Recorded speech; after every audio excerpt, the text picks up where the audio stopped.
גיקונומי, ה-20 ביוני, והבוקר יש לי את הזכות הגדולה לארח את מר דן שפטן בפעם השלישית, והפעם דן אנחנו לא רק במלחמה בעזה, עכשיו יש לנו גם מלחמה באיראן, וכל מה שרציתי זה לשאול לדעתך ולשלומך.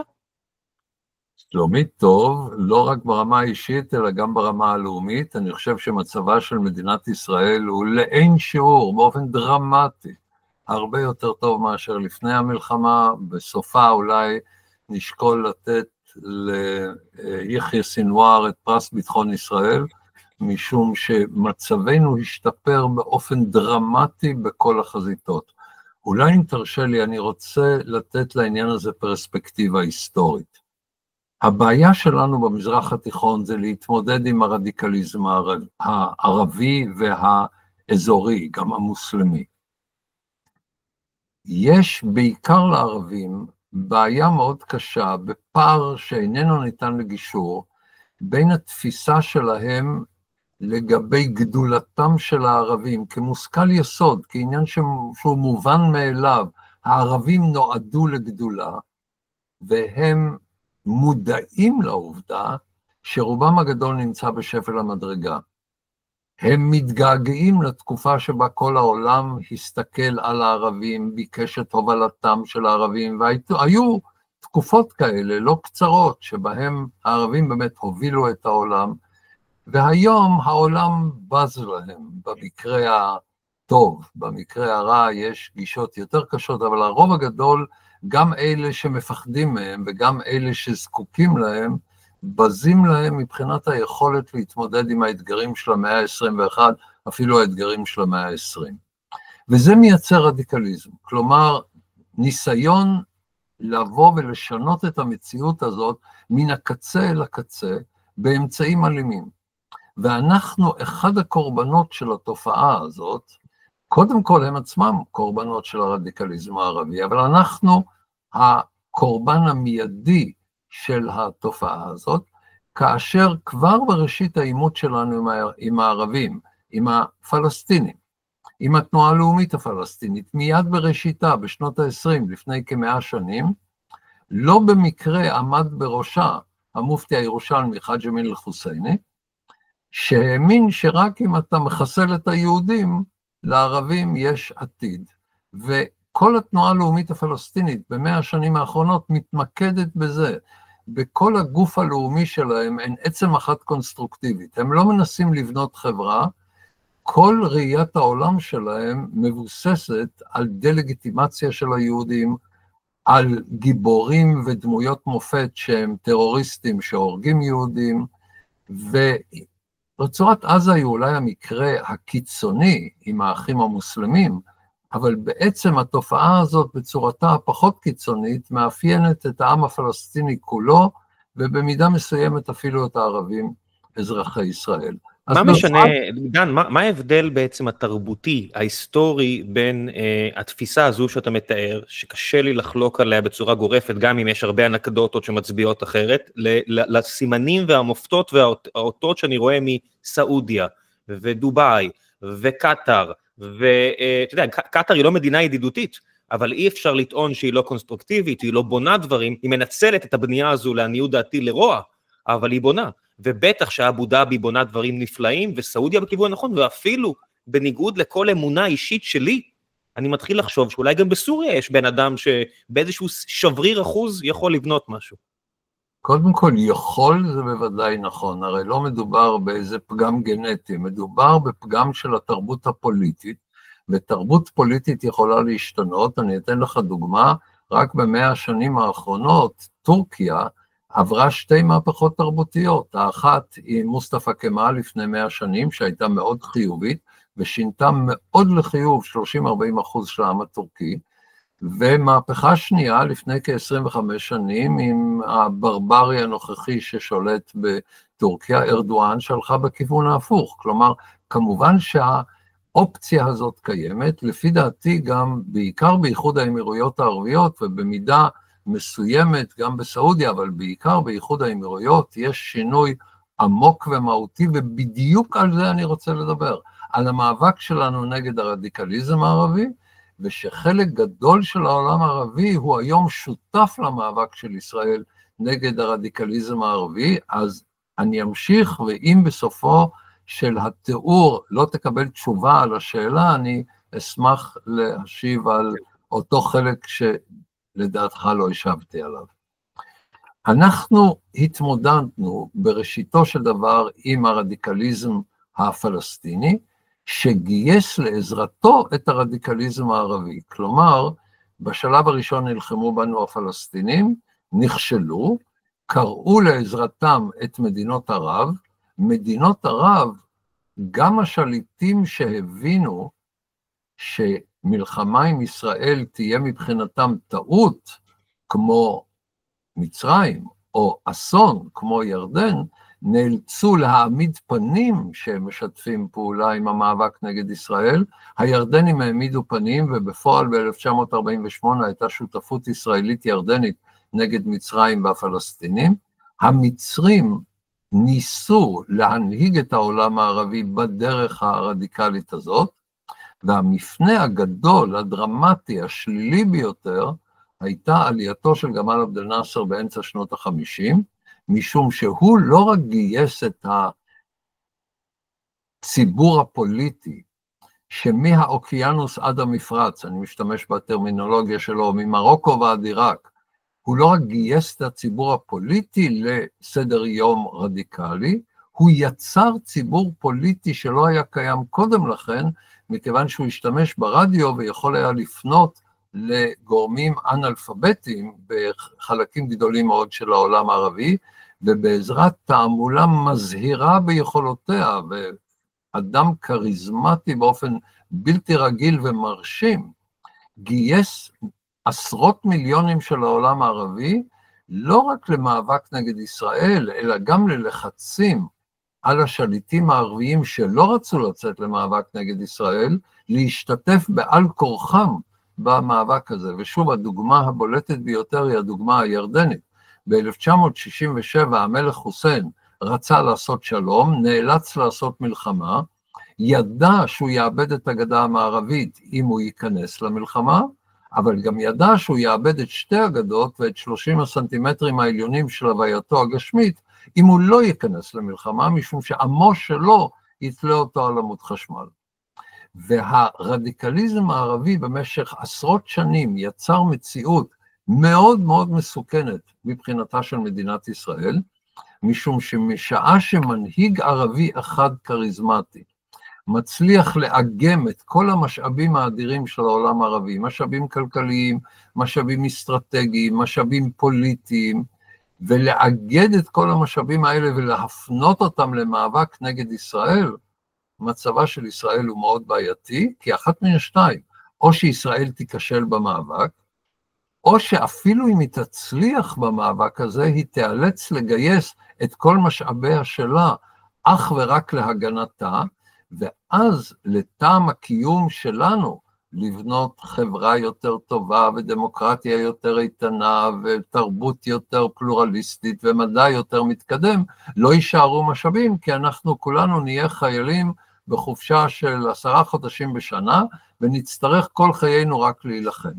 וזו הייתה סכנה מאוד מאוד חמורה, והייתה דרך אחת להתמודד עם הסכנה הזאת. לקחת את מצרים ואת גמל עבד אל-נאצר, את המדינה היחידה שמסוגלת להנהיג את כל העולם הערבי בתוקף משקלה הסגולי, ואת המנהיג היחיד שיכול היה באמת באותם ימים לגייס את כל העולם הערבי ולשבור אותם, להשפיל אותם, לדכא אותם. עכשיו, למדינת ישראל אין בעיה עם מנהיג ערבי שרוצה לגייס את כל המשאבים הערביים לטובת התמודדות מוצלחת עם אתגרי המאה ה-20 או אתגרי המאה ה-21. להפך, עולם ערבי מצליח הוא גם עולם ערבי יותר יציב, פחות אלים, אפשר באזור כזה לחיות יותר בנחת, כך שזה מבחינתנו טוב מאוד. אלא שהתברר שאין שום אפשרות להנהיג את כל הערבים, אם אתה לא מאמץ את התפיסה הרדיקלית שבוחנת את נאמנותך לרעיון גאולת הערבים על ידי חיסולה של מדינת ישראל.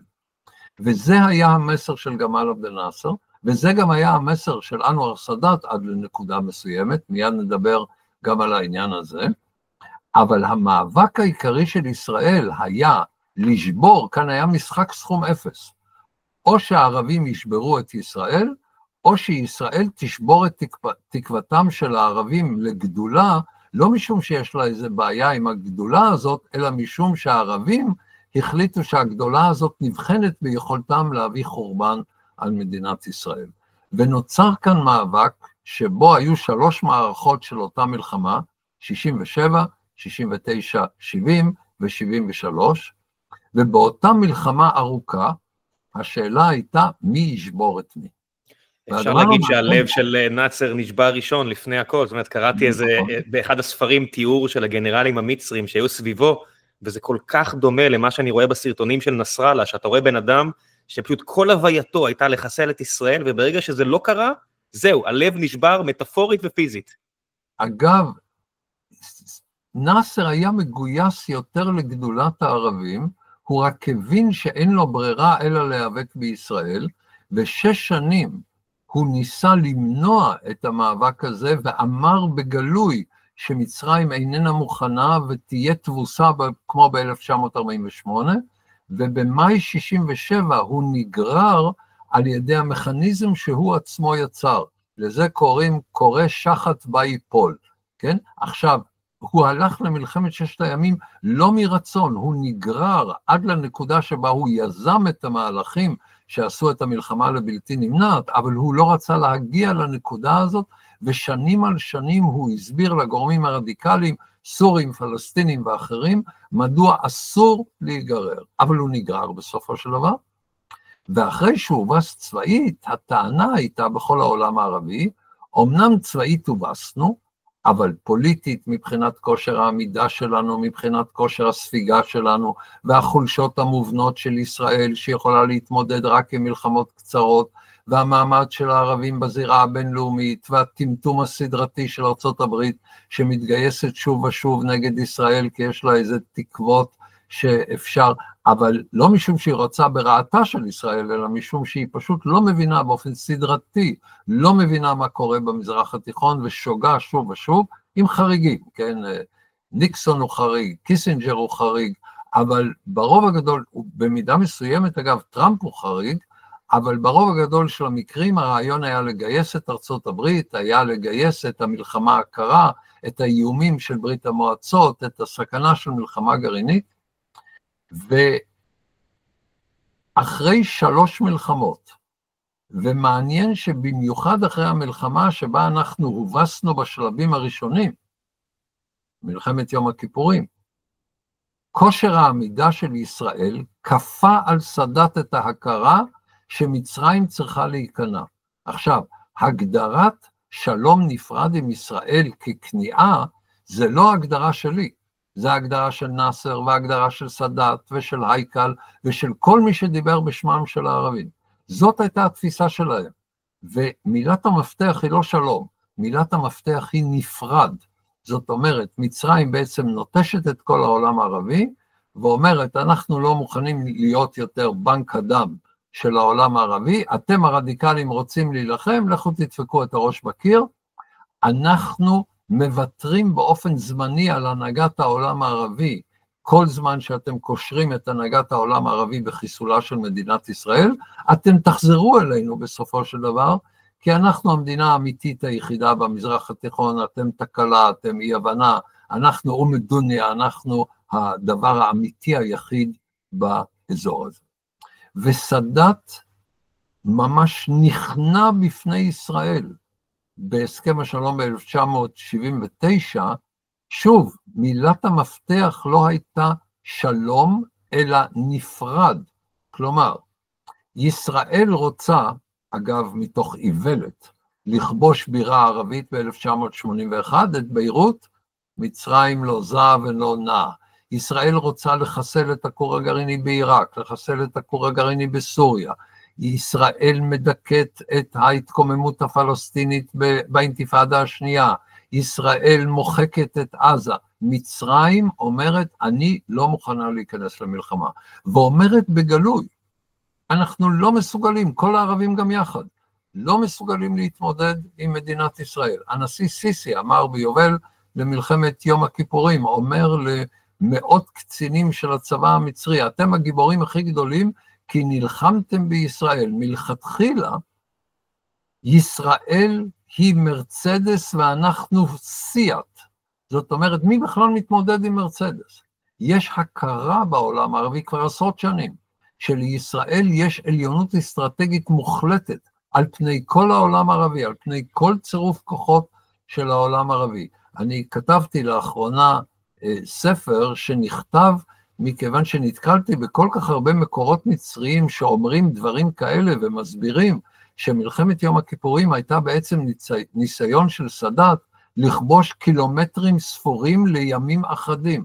זהו, הוא הבין שמרגע שמצרים עושה את זה וישראל מתאוששת, מצרים תובס.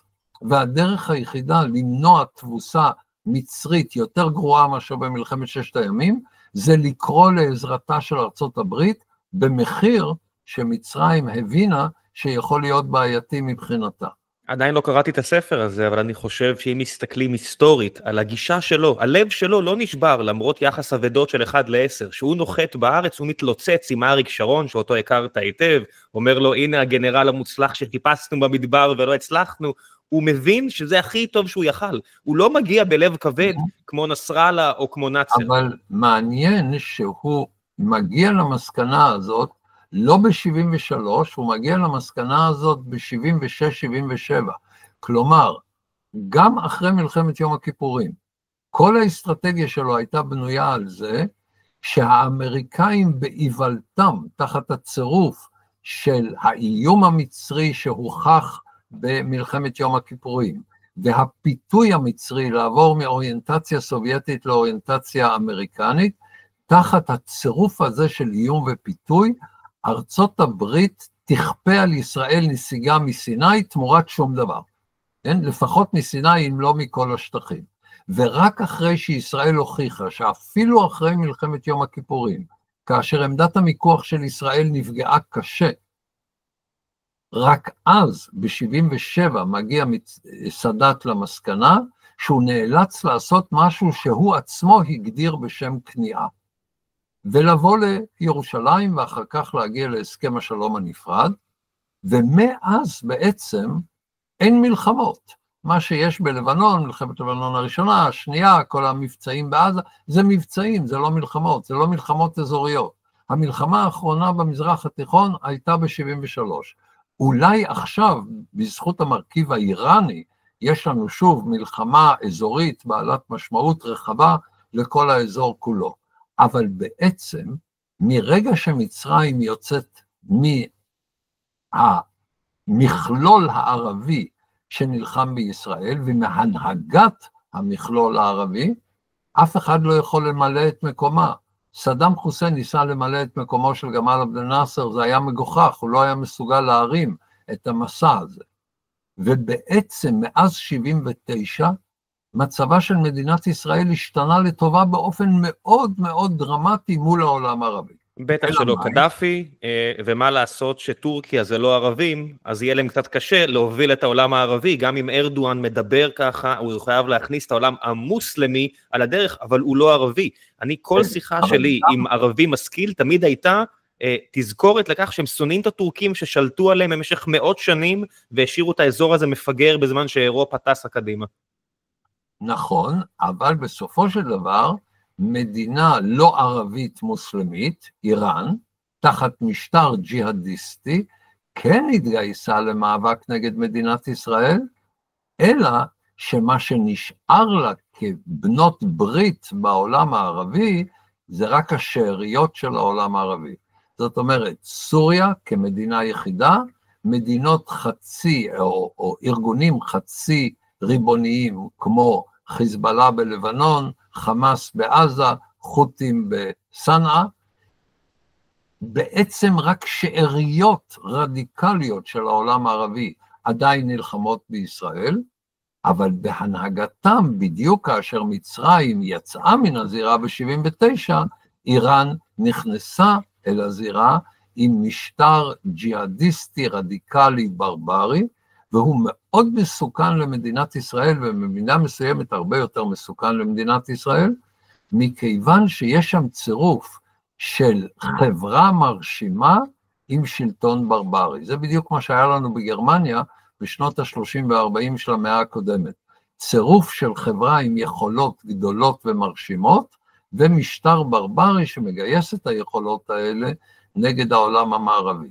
זה בדיוק מה שיש לנו עכשיו. ומקור כסף בלתי נדלה, שלא משנה כמה נוכל לפגוע בו, המשאבים עדיין בקרקע, רק מחכים לחברה הבאה שתוציא אותם ותמכור אותם. מצוין, ואפשר לפגוע בהם קשה, מיד נגיע גם למרכיב הזה, אבל הצירוף הזה היה צירוף מאוד מסוכן, משום שאיראן בחוכמתה יצרה סביב ישראל טבעת אש מאוד מאוד מסוכנת, שמורכבת בעיקר מחיזבאללה, אבל גם מחמאס, גם מהגורמים כמו ג'יהאד אסלאמי ואחרים בגדה המערבית, ביהודה ושומרון, גם מהחות'ים, גם ממיליציות פרו-איראניות בעיראק ובסוריה, וכמובן המדינה, סוריה עצמה, תחת משטר אסד, והרעיון של האיראנים היה, הגורמים האלה קודם כל יילחמו בישראל ויתישו אותה, עם המשאבים האיראניים, לא רק משאבים כספיים, אלא גם תעשיית נשק מאוד מפותחת, גם תעשייה של טילים בליסטיים שיכולים להגיע לא רק מאיראן לישראל, אלא גם מתימן לישראל, והיכולות האיראניות, גם הפוליטיות, גם הטכנולוגיות, גם הכלכליות, גרמו לכך שאיראן הייתה בדרך להשיג הגמוניה על כל המזרח התיכון, והגמוניה איראנית על כל הנפט של המזרח התיכון, והמעברים האסטרטגיים של המזרח התיכון, ואחרי שהיא מביסה את ערב הסעודית, היא גם שולטת במכה ומדינה, ככה שיש לה השפעה על קרוב ל2 מיליארד מוסלמים בעולם, כאשר איראן הייתה מגיעה, לו היא הייתה יכולה להגיע למצב הזה, אירופה בסכנה, איראן היא גורם בעל משקל גדול בזירה העולמית, ואנחנו נמצאים בעולם אחר לגמרי, שבו לישראל אין סיכוי, ובעצם גם העולם המערבי נמצא בבעיה מאוד גדולה, כי כאשר האיראנים מצטרפים לסינים, לרוסים, לצפון קוריאנים, כל העולם החופשי נמצא בסכנה הרבה יותר גדולה מאשר בעבר. אתה יודע, אני שומע אותך, ובאמת בא לי לעמוד ולמחוא כפיים, כי כל מילה שאתה אומר, אני יודע שהיא מבוססת כל כך, ואני לא מעז להפריע בלבד כמה הערות, אני רק רוצה להגיד למי ששומע אותך ורגיל לכך שאנשים מדברים בנפנופי ידיים, שכמעט כל מילה שאמרת אפשר לתקף אותה, ואפילו הערה האחרונה, על העניין של האיום, ועל להוציא את הגחלים הלוהטות מהאש, לא צריך לשמוע את מר שפטן שמדבר פה כל כך יפה, תשמעו את הקנצלר הגרמני, שאומר את זה השבוע, ואומר ישראל עושה עבורנו את העבודה הקשה, אנחנו לא ממהרים להצטרף, זה מלחמה שלהם, אבל הם עושים עבורנו את העבודה הקשה, ומנסים להסיר את האיום הזה על השלום העולמי. הקנצלר הגרמני אומר את זה, לא רק דן שפטן אומר את זה. כן, אני שמח שהקנצלר הגרמני רוצה לעשות פלגיאט על הדברים שלי. אגב, הוא השתמש בביטוי, לא עבודה קשה, הוא קרא לזה דרק ארבייט. עכשיו, אנחנו בישראל מכירים את המילה דרק דרך היידיש, כן? את העבודה המלוכלכת, המטונפת, אנחנו עושים בשביל העולם, אבל אני רוצה להגיד לך שקנצלרית אחרת של CDU-CSU, אנגלה מרקל, עשתה את אחת השטויות הגדולות ביותר בהיסטוריה, פעמיים, גם כאשר היא הפכה את אירופה כולה, ובמיוחד את גרמניה, כתלויה לחלוטין בנפט ובגז הרוסי, ואחר כך בהחלטה המופקרת שלה ב-2015, להכניס את כל הדרק, אם מותר לי להשתמש באותו ביטוי של הקנצלר, לתוך גרמניה, כלומר את האפגנים והפקיסטנים והסורים, שחלק גדול מהם, אני מניח שיש ביניהם פרטים, אנשים מאוד מרשימים ואנשים טובים, אבל הרוב הגדול של מי שנכנס גרם לאסון בגרמניה, א', פגיעה קשה מאוד באיכות החיים בגרמניה, ושנית, הרבה יותר חמור, אנגלה מרקל במו ידיה יצרה מפלגה פשיסטית בגרמניה, את ה-AfD, שעכשיו יש לה תמיכה של 20% של הציבור הגרמני. תגובת נגד לאותה החלטה, בסופו של דבר היא לא אחראית ל-AfD, היא יצרה את הסיטואציה שה-AfD יכול לשגשג בה, כנ"ל בשוודיה עם 25% תמיכה לנאו-נאצים שלהם, כנ"ל מי שחושב שבבלגיה, שבה השם הכי נפוץ הוא מוחמד, כמו בכל כך הרבה מדינות מלבד פולין, שבה איכות החיים יורדת, כי מה לעשות, אי אפשר להביא כל כך הרבה אנשים מתרבות שונה ומתרבות ענייה יותר, ולקוות שהפאר הזה של אירופה העכשווית ימשיך. אבל לא תרבות שונה, תרבות נחותה. אני יודע שזה ביטוי שהוא מאוד טעון, אבל אני משתמש בו. מי שמתייחס לנשים שלו בצורה ברברית הוא נחות, הוא לא שונה. מי שדמויות המופת שלו הם טרוריסטים, זו תרבות נחותה. בני אדם יכולים להינתק מתרבות נחותה ולאמץ תרבות יותר עליונה. התרבות המערבית היא לא שונה, היא עליונה. פלורליזם הוא עליון על מה שאנחנו רואים בחלק גדול, בוודאי במקומות כמו אפגניסטן ופקיסטן וסוריה. שוב, פרטים באזור הזה יכולים להיות אנשים מאוד מרשימים.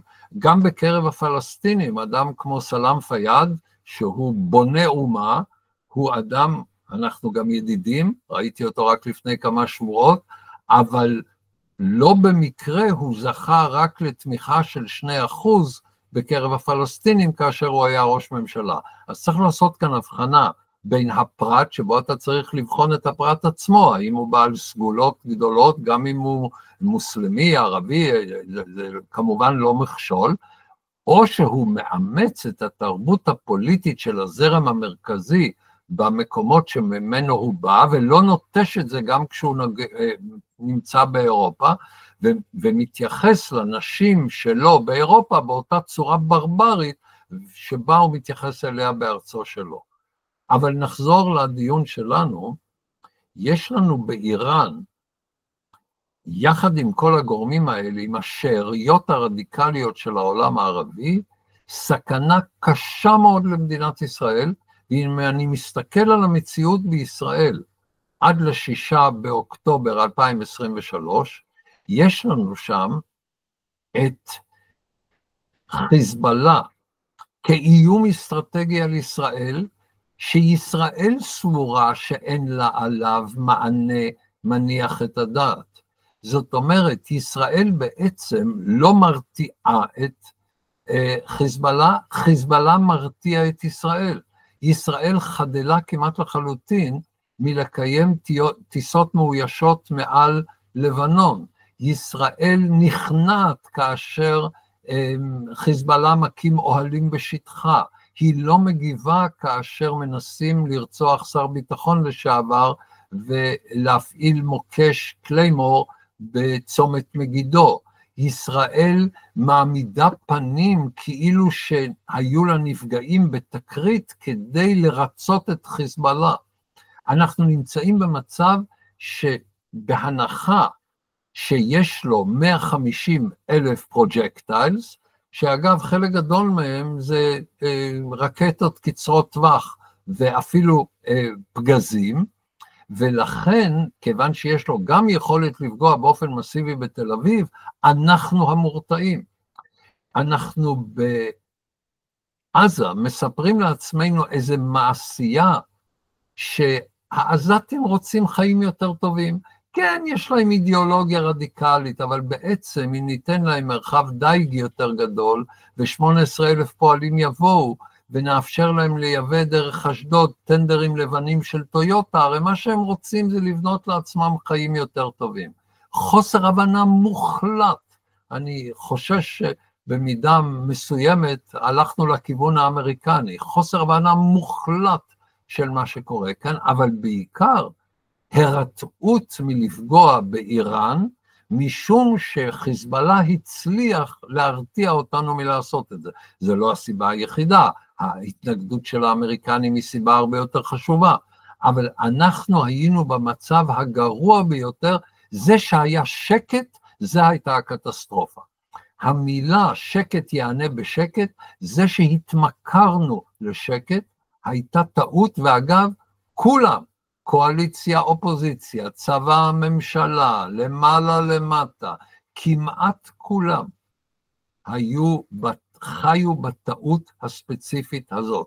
אני ניסיתי בכמה מוקדים, גם אני לא ידעתי עד כמה מיידית הסכנה. אני לא ידעתי שבאוקטובר 23 חמאס יפרוץ מרצועת עזה, אבל ידעתי שזאת המגמה, ואם טוב להם רע לנו. הרעיון האידיוטי, אני קורא לזה דוקטרינת המטפש, שאם טוב לאויבים שלנו, יהיה טוב גם לנו. תפיסתי תמיד הייתה, והיא בוודאי היום יותר מאי פעם בעבר, שרק אם רע לאויבים שלנו, רק אם הם סובלים, רק אז אנחנו יכולים לקיים את חיינו, לא בשקט ולא בשלווה, אנחנו במזרח התיכון. גם ערבים אלה מול אלה לא חיים בשקט ובשלווה. במזרח התיכון, אם מישהו לא מפחד ממך, אתה צריך לפחד ממנו. זאת הדרך היחידה כקולקטיב. שוב, הפרטים יכולים להיות שונים לחלוטין, לא מדובר... דן, כחצי מהקהל שלי הוא ימני להערכתי, ומכל סקר שאי פעם ניסיתי לעשות, והם עכשיו שומעים אותך ואומרים, אבל מר שפטן, אנחנו מסכימים עם כל מילה שאמרת, אבל אתה היית מהאנשים שהובילו את הרעיון של ההתכנסות ב-2005. אתה היית אחד מעמודי התווך האידיאולוגיים שעליהם נעמדו יצחק רבין ואריאל שרון. לא רבין, סליחה, אני אקח בחזרה, שרון. אני יודע שהיה לך את המחלוקות עם רבין בשנות ה-90, אני מצטער, אני לא רוצה להרבב סתם דברים. בוא נתמקד באריאל שרון. אתה היית עמוד תווך אינטלקטואלי עבור אריאל שרון, האם אתה עכשיו בדיעבד חושב שזו הייתה טעות? לא, אני חושב שזה היה הדבר הנכון. מה שהייתה טעות זה שמרגע שהם יורים רקטה, או מרגע שהם יורים, שולחים בלונים עם פצצות עבירה, כן? דרך אגב, קונדומים, שהם ממלאים אותם בהליום ומחברים להם פצצות עבירה, צריך להיכנס לשם, לא פיזית, אפשר להפציץ אותם, להרוג אותם, לפגוע להם באופן, בוא נגיד ככה, עד שניו יורק טיימס ישתולל. יש לי מבחן על השאלה מה צריך לעשות. צריך לעשות משהו שניו יורק טיימס משתולל. אם הוא לא משתולל, לא עשינו את הדבר הנכון. הרף הולך ויורד, דן. מה יוביל? ההתמקדות בנו מצד הניו יורק טיימס כמעט משכיחה כל נושא אחר בעולם. אז אני אנסה עם ה-BBC ועם CNN ועם אמנסטי אינטרנשיונל ועם האום ועם בית הדין הבינלאומי בהאג. אם כל אלה לא משתוללים, לא עשינו את הדבר הנכון. כלומר, להסביר להם, ברברים, אנחנו נכאיב לכם באופן שאפילו הברברים לא יכולים לעמוד בו. ואם הברברים לא מפחדים מאיתנו, אנחנו לא מסוגלים לחיות באזור הזה. אגב, גם ערבים אחרים לא מסוגלים לחיות אם הם לא פוגעים בברברים. אם מצרים לא הייתה מגיעה לדיקטטורה צבאית של סיסי, האלטרנטיבה הייתה האחים המוסלמים, שזה חורבן לכל המזרח התיכון. דרך אגב, לנו יש את האקוויוולנט בארץ, את האחים היהודים, זה דרעי והחרדים, כן? לא בצד האלים, אלא בצד המסוכן לחברה, בצד שמקעקע את אושיותיה של החברה הישראלית. אבל מה שאני רוצה לומר הוא, שלא הייתה טעות ביציאה משם, כי גם עכשיו אני רוצה לצאת משם. אבל לצאת משם קודם כל, ולהותיר את עזה בחורבה שבו היא נמצאת, בחורבן שבו הם נמצאים, ועל כל מעשה, על תהלוכה חמושה בעזה, להרוג את מי שנמצא בתהלוכה חמושה בעזה, כי הוא חמוש. אם יש לו רובה, אני אהרוג אותו, אני לא אחכה שהוא ישתמש ברובה הזה נגדי. קל וחומר אם יש לו טיל, אם יש לו פצצה, אם יש לו מנהרות, אם יש לו מפעלים שמייצרים את הדברים האלה. לנהוג בעזה כמו שאנחנו נוהגים ביהודה ושומרון. כלומר, אם מרמאללה אין איום, לא נכנסים לרמאללה. אם במחנה הפליטים בג'נין יש איום, מרוקנים את מחנה הפליטים, הורגים את כל מי שנמצא שם, מגלחים את הכבישים, פותחים ב-D9 רצועות שהצבא יכול לנוע בהם בקלות ובבטחה. אם אתה אומר, כל גילוי של אלימות, כל אופציה של אלימות, כל פוטנציאל של אלימות, אני לא מחכה שהוא יתממש, אני ארסק אתכם, ואני אחכה עד שהמערב יצרח, כדי שתבינו שגם ארצות הברית לא תגן עליכם, וגם אירופה לא תגן עליכם, וגם הניו יורק טיימס לא יגן עליכם, וגם האום לא יגן עליכם. כשהדבר הזה מתאפשר בגלל אותה תוכנית התנתקות, ובעצם ההפרדה באוכלוסייה, מתוך ההבנה שאתה בעצם אומר, תפסיקו עם הטרור, תמשלו בעצמכם בשטח שלכם, יש לכם אותו. הדבר הזה פחות מתאפשר מן הסתם ביהודה ושומרון, מהסיבות שאתה כנראה תסכים עליהם, שדרושה איזושהי התכנסות גם שם, אבל בעזה בטח ובטח, כשלצד המקל, תמיד יש לך את האלטרנטיבה של תפסיקו עם הטרור, תשלטו בעצמכם. כן, אבל אני רוצה מקל גדול וגזר גמדי. אבל עדיין איזשהו גזר. כן, אבל גמדי, כן? משום שמה שנותנים לכם, אתם משתמשים בו למלחמה נגדנו. אם יש לכם בטון, זה לא בשביל לבנות בתי ספר, זה בשביל לבנות מנהרות. כן? אתה צריך חשדהו, חשדהו, חשדהו, חשדהו, חשדהו, חשדהו, אוקיי, גם קצת כבדהו. עכשיו, אם יום אחד תתחולל שם מהפכה התרבותית, והם יבואו עם הנהגה מהסוג של סלאם פיאד, אז אני מוכן ללכת מאוד מאוד רחוק. אבל היום, עצמאות פלסטינית ביהודה ושומרון, תביא את איראן ליהודה ושומרון. תביא מיליציות שיעיות לכביש 6. כן? אם הם יכולים לעשות מה שהם רוצים זה להרוג אותנו. עכשיו, האם זה כל אחד מהם? לא יודע. מניח שלא. האם זה הרוב? לא יודע ולא מעניין אותי. אני לא עובדת סוציאלית, אני לא עוסק בפרט. אני שואל את עצמי, מי מכתיב את התנהגות הקולקטיב? ומי שמכתיב את התנהגות הקולקטיב זה הברברים הרדיקליים. מי שעל שמו נקראים בתי ספר ביהודה ושומרון, זה רק טרוריסטים שהרגו יהודים, זה דמויות המופת הייחוד. הייתה להם גם דמות מופת אחד של מהנדס, כי הוא בנה פצצות, זה מה שעשה אותו מהנדס. אז הרגנו אותו, וטוב שהרגנו אותו. הוא קיבל... מדהים את ההבדל, אתה יודע שאני רואה דיווחים באל-ג'זירה, שמדברים על כך שמכון ויצמן זה significant target, כי הם עוזרים לצה"ל, זאת אומרת בתפיסה שלהם, מוסד מחקרי, הוא בראש ובראשונה מוסד צבאי, כשאני ואתה יודעים שממכון ויצמן יצא כל כך הרבה טוב לאנושות, ואת הבניינים שהם הרסו, זה לא בניינים שבהם פיתחו אמצעי לחימה, אלא תרופות לסרטן ולחקר הגוף האנושי, והעולם שלנו והמציאות שלנו, ומבחינת העולם הערבי, אין בכלל את ההבנה הזו שמכון מחקרי הוא מכון מחקרי לשם המחקר. תראה, הם מתעניינים בביולוגיה בשביל מלחמה ביולוגית, בכימיה בשביל מלחמה כימית, הם הפכו, אני כבר שכחתי את השם בעברית, קייט קוראים לזה באנגלית, עפיפון, הם הפכו עפיפון לנשק, הם הופכים קונדום לנשק, אוקיי? עכשיו שוב, יש בקרבם, ואני מכיר מקרבם, אנשים מאוד מרשימים, עם מערכת ערכים דומה לזו שלך ושלי.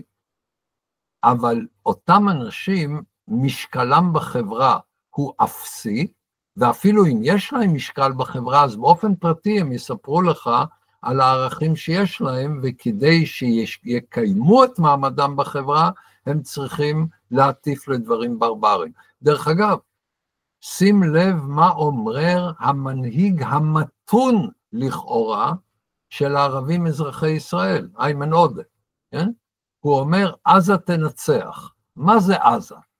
עזה זה לאנוס חיילות יהודיות, עזה זה לשרוף תינוקות, עזה זה להיות ברברי, אבל הוא הכבוד החולני הפתולוגי שלו, כן? והוא זה שנחשב למתון. בחיפה יש קייטנות, אני לא יודע השנה, אבל אני יודע בשנה שעברה, קייטנות שבהן הגיבור שלאורו מחנכים נערים של מצביעי רקח נוצרים, שהם המשולבים ביותר במדינת ישראל, לאורו של איזה ברברי פלסטיני בן 13, שלקח סכין עכשיו הוא כבר יותר מבוגר, שהוא עשה את זה, הוא היה בן 13, הוא לקח סכין עם הבן דוד שלו כדי לרצוח יהודים, זה דמות המופת שלהם. ואתה צריך להתמודד, להבין, שמי שלא הורג אותך, זה רק מי שמפחד ממך. אבל עכשיו השתנו דברים בעולם הערבי, בכיוון נוסף, שהוא לפי דעתי ההצלחה הגדולה ביותר של המלחמה הזאת. בזכות מה שישראל עשתה, בעזה, בלבנון ובאיראן, היום הרוב הגדול של מדינות ערב, לא רק משלים עם קיומה של מדינת ישראל, אלא זקוק למדינת ישראל. אין להם תחליף למדינת ישראל, כי אנחנו חזקים מספיק ונחושים מספיק, כדי להילחם בשלושת האויבים הגדולים שלהם. האחים המוסלמים, איראן והטמטום של ארצות הברית. אלה שלושת האויבים של העולם הערבי. קודם כל האחים המוסלמים. אם האחים המוסלמים לא יהיו מדוכאים, לא יהיה להם רע, הם לא יסבלו בצורה נוראית, הם ישתלטו על מצרים, הם ישתלטו על ירדן. הדרך הטובה ביותר של הנשיא סיסי, למנוע את השתלטות האחים המוסלמים על מצרים, ואם האחים המוסלמים ישתלטו על מצרים, מצרים תהיה שוב מנהיגת העולם הערבי במלחמה כלל אזורית נגד ישראל. והדרך הטובה ביותר בשבילו, כדי למנוע את זה, זה להגיד לאנשים בקהיר, תראו מה קורה בעזה, אתם רוצים שקהיר תיראה כמו עזה? אתם לא רוצים. הדרך הטובה ביותר של המלך עבדאללה, למנוע שהאחים המוסלמים, יש בירדן ממשל מרשים, ועם דוחה, בגלל הפרופורציה, אני מתכוון לקולקטיב של דעת הקהל, יש הרבה ירדנים שאני מאוד מאוד מעריך, הרבה ירדנים שאני מאוד מאוד מעריך, אלא ששיעור הפלסטינים והאחים המוסלמים שם, ואותם פלסטינים שהם רדיקליים, על האחרים אני לא יודע, אולי יש פלסטינים רבים שהם לא רדיקליים, אבל יש המוני פלסטינים רדיקליים, והם שולטים בדעת הקהל הירדנית. ואם המלך עבדאללה לא יוכל להגיד, תראו את החורבן בעזה, אנחנו לא רוצים אותו באמן, הם עוד יכולים להשתלט על ירדן. אתה חושב שכנ"ל גם לסעודיה? הרי גם בסעודיה יש בעיה עם האחים המוסלמים. זה פחות מיידי, אבל גם בסעודיה, גם במרוקו, גם באיחוד האמירויות, האחים המוסלמים הם הכללה של הערבים. דרך אגב, כמו החרדים אצלנו, רק באופן יותר... אלים. מה? כן, החרדים אצלנו מינוס האלימות. החרדים אצלנו מינוס האלימות, כן, אבל הפרזיטיות והפרימיטיביות זה מאותו סוג, מאותו סוג, הם האחים היהודים. והסיבה שהעולם הערבי לא מצליח להתמודד עם האתגרים של המאה ה-20, עזוב את המאה ה-21, עם האתגרים של המאה ה-20, זה אותו סנטימנט שבא לידי ביטוי בקרב האחים המוסלמים. זאת אומרת, חוסר נכונות להכניס מרכיבים פלורליסטיים, שהם דרושים למדע ודרושים לטכנולוגיה ודרושים לדמוקרטיה, הם התופעה הכי אנטי-פלורליסטית שאפשר להעלות על הדעת. עוד פעם, כמו החרדים אצלנו. ויותר גרוע, כי יש בהם גם מרכיב אלים, אצלנו לא, החרדים הם אלימים רק בהקשרים מסוימים, האחים המוסלמים הם אלימים בהקשרים הרבה יותר רחבים. ועצם העובדה שישראל מצליחה לדכא את האחים המוסלמים, ולא לקבל אותם, תראה, גם אובמה וגם טראמפ, מקבלים את האחים המוסלמים. אובמה קיבל את מורסי, וטראמפ מקבל את ארדואן. ויש חוסר הבנה מוחלט לגבי העובדה, שאם אח מוסלמי טוב לו, אז רע לכל יתר העולם. רע לעולם הערבי, רע לאירופה, רע לארצות הברית, רע לישראל. האחים המוסלמים למדו להתחזות לגורמים פרודוקטיביים. גם אצלנו דרעי הוא בעיניי הדוגמה המתחזה המסוכן ביותר, שמחזק את אורח החיים של הגרעין הקשה של החרדים, שהוא לפי דעתי איום על עתידו של העם היהודי. ומה שיש לנו בעולם הערבי זה הכרה שאנחנו לוחמים באחים המוסלמים, במקום היחידי שבו יש להם שליטה מדינתית, הייתה להם בעזה, ולכן הם זקוקים לנו. אנחנו גם הוכחנו בלבנון שאנחנו יכולים לתת למדינה הזאת סיכוי להציל את הריבונות שלה, משום שהקינו כל כך קשה את חיזבאללה. אנחנו עכשיו באיראן מוכיחים את הפגיעות המופלגת של איראן. יותר חשוב מהפגיעה באתרי הגרעין, יותר חשוב מהפגיעה בטילים הבליסטיים, זה ההשפלה של איראן. זה העובדה שמדינות ערב שפחדו מאיראן פחד מוות, עכשיו מבינות, אני לא אגיד שאיראן היא נמר של נייר, אבל היא הרבה הרבה הרבה הרבה הרבה פחות מפחידה ממה שהם חשבו קודם, וישראל חשפה את זה. יש לזה חשיבות עצומה, מונומנטלית. נראה שהן עדיין מפחדות, זאת אומרת, אני רואה את ההצהרות שיוצאות משרי החוץ של מדינות המפרץ. כן, דרך אגב, אני מיודד מאוד עם שר החוץ של איחוד האמירויות, ואני הייתי ממליץ לו להמשיך ולבקר את ישראל. מה אכפת לו? כן, הרי אנחנו ביחסים כל כך טובים, שיגידו כל מיני דברים, ברור. אפשר לרקוד על שתי החתונות מבחינתם. כן, כן, כן. אני רוצה שיהיה להם טוב, לסעודים ולאמירתים. אם בשביל זה הם צריכים להעמיד פנים שהם נגד מה שישראל עושה בזה, אני מבחינתי בהחלט מרוצה. אבל... איך אפשר לסיים את הסיפור הזה, בהינתן העובדה שהאמריקאים לא ממהרים לסייע? תראה, קודם כל אני מציע לך להפסיק לנסות לסיים. כן, אתה תמיד אומר פתרונות תשאיר להנדסה, ובעולם האמיתי תבין שאין פתרונות. לא, פתרונות תשאיר לתשבצים. הדבר היחידי שיש לו פתרונות זה תשבצים. כי מישהו כבר פתר את זה, ורק אחר כך הוא שואל אותך אם אתה יודע לנחש איך לפתור את זה.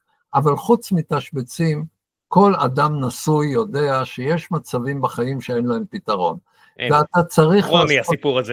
ואתה צריך לעשות בקרת נזקים וניצול הזדמנויות, כן? זה אני גם, כיועץ ניסויים, זה גם מה שאני מציע בהקשרים, שוב, בקרת נזקים וניצול הזדמנויות.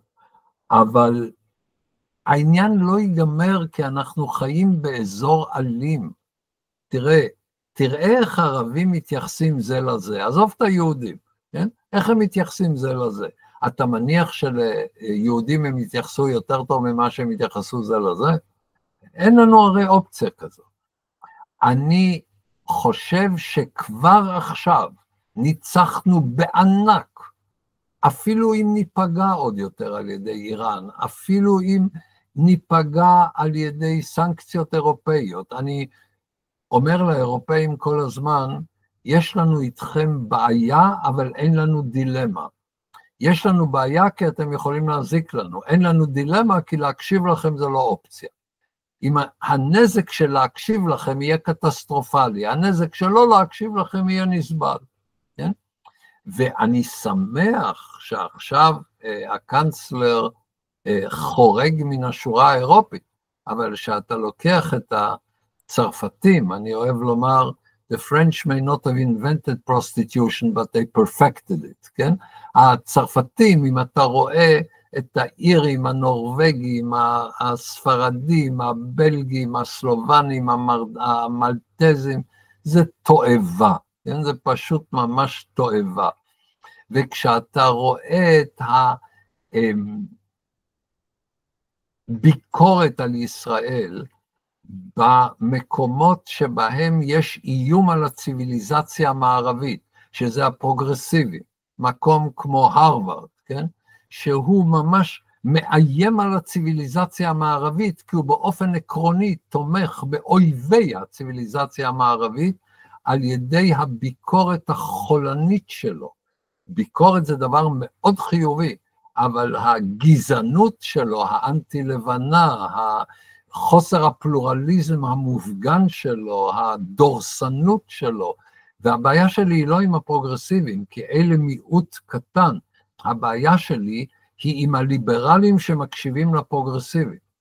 כן, אני מודה שאני תמיד מופתע מחדש, שאני רואה איך הם מאמצים כל פיסת תעמולה שמסתובבת, כולל אפילו היום, יממה אחרי ההפצצה הנפשעת על סורוקה, מיד כדי לתקן את הדיסוננס הקוגניטיבי הזה, מיד אומרים, אבל ישראל הפציצה 35 בתי חולים בעזה, והם עדיין מסוגלים לחשוב שברצועת קרקע זעירה, עם 2 מיליון אנשים במקסימום, יש 35 בתי חולים. לא, יש, ולצערי יש בעזה יותר בתי חולים מאשר במצרים. דן, לא כל מרפאה זה בית חולים, אי אפשר לטעון את זה. לא, כל דבר כזה הוא בסך הכל, מבחינת חמאס, מחסה לטרור, ואנשי בית החולים יודעים שהם מחסה לטרור. כן? מי שבכלל עושה סימטריה, הרי זה מה שמתועב בעיניי באמנסטי. אמנסטי עושה סימטריה, יש כאן שני נאבקים, חמאס וישראל, ואנחנו מבקרים את שניהם, כי שניהם לא מושלמים. זה תועבה. תראה, אני כבר הקראתי את זה באיזה פורום, אני אקריא את זה שוב. הניו יורק טיימס אתמול, תועבה נטו, כותב מה קורה בטהרן, רגע, כותב את הדבר הבא, מאות אזרחים איראנים נהרגו בתקיפות הישראליות, בין השאר ילדה בת 8 שאהבה לרקוד בסמלה אדומה במרפאת השיניים, אלופה לאומית ברכיבה על סוסים בת 28, משוררת צעירה לפני יום הולדתה ה-24, מעצבת גרפית שעבדה בנשיונל ג'יאוגרפיק וסבים וסבתות בשנות ה-80 לחייהם. ככה מדווח הניו יורק טיימס, זה תועבה, כן? וזה תועבה של הפרוגרסיבים. לשמחתי בישראל, הפרוגרסיבים ביצעו התאבדות אלקטורלית. כן? היום, אם יאיר גולן מייצג את מרץ, אז מצבנו טוב. אז יש עוד סביב הארץ את הכת הזאת הפרוגרסיבית, עם כל מיני אנשים משונים, אבל הרוב הגדול בישראל כבר לא מקבל את זה, ובארצות הברית הם נחשפו, ובאירופה גם המלחמה באוקראינה, וגם גם המהגרים שבאו מאפגניסטן ופקיסטן, וגם חלק מההתפרעויות האלימות ברחובות בעקבות ה7 באוקטובר, חשפו גם באירופה את התועבה של המרכיב הזה. כי מי שמשתף פעולה עם הפרוגרסיבים באנטישמיות ובשנאת ישראל ובתמיכה בטרוריסטים ובגזענות אנטי-לבנה, זה בדיוק המרכיב הזה. כך שאם אתה שואל מה יהיה הסוף, לא יהיה סוף, אבל מעמדה של מדינת ישראל בשנה וחצי האחרונה השתפר באופן דרמטי, באופן מהפכני, ואם המהלך באיראן ימשיך להצליח כמו שהוא מצליח עכשיו, אבל אפילו אם נספוג בגללו, מעמדנו בעולם הערבי יתחזק בין היתר, כי הם לומדים מאיתנו איך מצד אחד לחזק את היחסים עם ארצות הברית, ואיך מצד שני לא להקשיב לעצות מטופשות שבאות מארצות הברית, כמו העצה של ביידן להוריד את החות'ים מרשימת ארגוני הטרור, ולתת ללחוץ על ערב הסעודית ועל איחוד האמירויות כדי שיפסיקו להילחם בהם, ולתת להם סיוע הומניטרי. או הצורה שבה ביידן בנה מחדש את חמאס על ידי הסיוע ההומניטרי המופרע שהוא הביא לרצועת עזה, או הניסיון של ביידן להפסיק את המלחמה, שטוב שישראל עשתה את ההפך. כל ההישגים של ישראל במלחמה הזאת היא משום שהיא עשתה את ההפך ממה שביידן רצה. עכשיו, ביידן הוא בחור טוב, הוא פרו-ישראלי, הוא רק לא מבין על מה הוא מדבר, זה לא בגלל הסניליות, הוא כבר היה כזה מזמן. הוא היה שותף של אובמה, שהוא הנשיא הגרוע ביותר בתולדות ארצות הברית מאז מלחמת העולם השנייה בתחום מדיניות החוץ. יש לנו קרדיט עצום במזרח התיכון, בגלל העובדה שנגד חמאס, נגד איראן, נגד האחים המוסלמים ונגד המדיניות האמריקנית, אנחנו מצליחים לפעול באותה דרך שהערבים חושבים לטובה מבחינת האינטרסים שלהם. אני חושב שזה צירוף מאוד מאוד מוצלח. מה היית עושה לפני שנסיים, עד כמה אתה חושב שיש תקווה לעתיד טוב יותר מול הגבול הסורי? זאת אומרת, להערכתך, ממה שאתה מסתכל שם? אינני יודע, כרגע זה לא נראה לי סביר, אבל אני מוכן לגישה של חשדהו, חשדהו, חשדהו, חשדהו, חשדהו וכבדהו. למשל, חיוני היה להרוס את כל התשתית הצבאית שמשטר אסד בנה בסוריה. לא היינו יכולים להגיע בקלות לטהרן אם לא היינו עושים את הדברים האלה, וזה היה חיוני. חיוני בינתיים לקיים אזור השפעה של ישראל בדרום, ולא לאפשר לשום גורם עוין לרדת לשם. דרום סוריה, כדי להגן על האוכלוסייה הדרוזית. כן, לא רק הדרוזית, בכלל, כדי להגן על מדינת ישראל.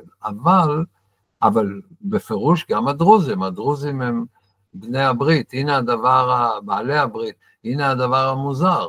לא כל היהודים הם חלק ממעגל הסולידריות שלי, משום שהחרדים הם לא, כן? עכשיו, אם חרדי משרת בצבא, עובד ומשלם מיסים, הוא במעגל בהחלט הסולידריות. כן. בהחלט כן. אבל הרוב של החרדים, אורח החיים של הגרעין הקשה של החרדים, הם לא בעלי הברית שלי, והדרוזים כן. כן? זאת אומרת, הדרוזים בשבילי, כשמשתמשים לפעמים במושג עם ישראל, אני כולל בזה את הדרוזים. כן? בהקשר הזה. ואני לא רוצה שהם יתייהדו, יש להם תרבות משלהם, יש להם דרך. להפך, מגוון זה טוב, מגוון זה חזק יותר. אני מכבד אותם, כן, אבל הם שותפים שלי, כן? הם בעלי הברית שלי.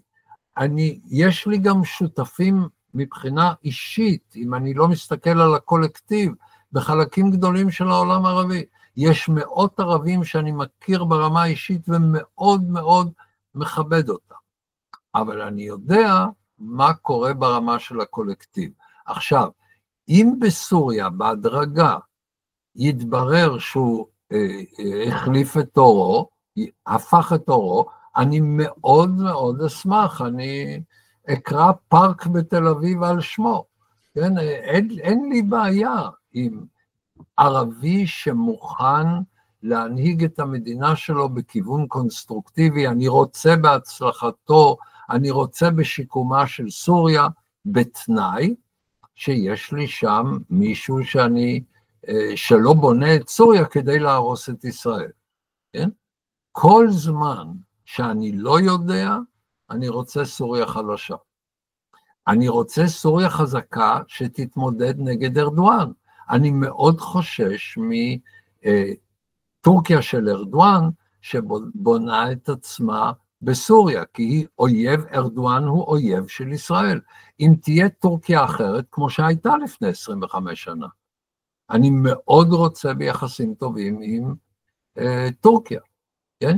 היום אני חלק מברית של ישראל, מצרים, קפריסין, יוון, נגד טורקיה שרוצה להשתלט על האגן המזרחי של הים התיכון. כלומר, אתה לא שותף לחששות שהפיצו פה, לעניות דעתי, בהשפעה קטרית בוטה, שהמצרים מתכוננים למלחמה נוספת עם ישראל. לא, אני לא חושב שהם מתכוננים למלחמה נוספת. הסיבה שיש להם צבא כל כך גדול וכל כך מודרני, שמצרים היא לא מדינה שיש לה צבא, אלא זה צבא שיש לו מדינה. כן? ולכן סדר העדיפויות שלהם הוא מעוות. לכן למשל, כ-30-40% של הכלכלה המצרית נשלטת על ידי הצבא, זה המכשול העיקרי מפני רפורמה כלכלית שמאוד דרושה למצרים, שנמצאת על סף רעב. ואני מאוד מצטער שהמדינה היציבה ביותר באזור, נמצאת במצב כל כך גרוע, משום שהיא יכולה להיות עוגן של יציבות לכל המזרח התיכון. אני מאחל למצרים כל טוב, לירדן כל טוב, ובלבד שלא יעמוד בראשם גורם שמגייס אותם למאבק נגד ישראל. ובנימה זו, אני אאחל לך כל טוב, ויגיד לך תודה רבה על הזמן, היית מאוד נדיב, ואני מאוד שמח שהקלטנו את הפרק הזה. כל טוב, להתראות. תודה רבה, ושבת שלום לכולם. שבת שלום. ביי ביי.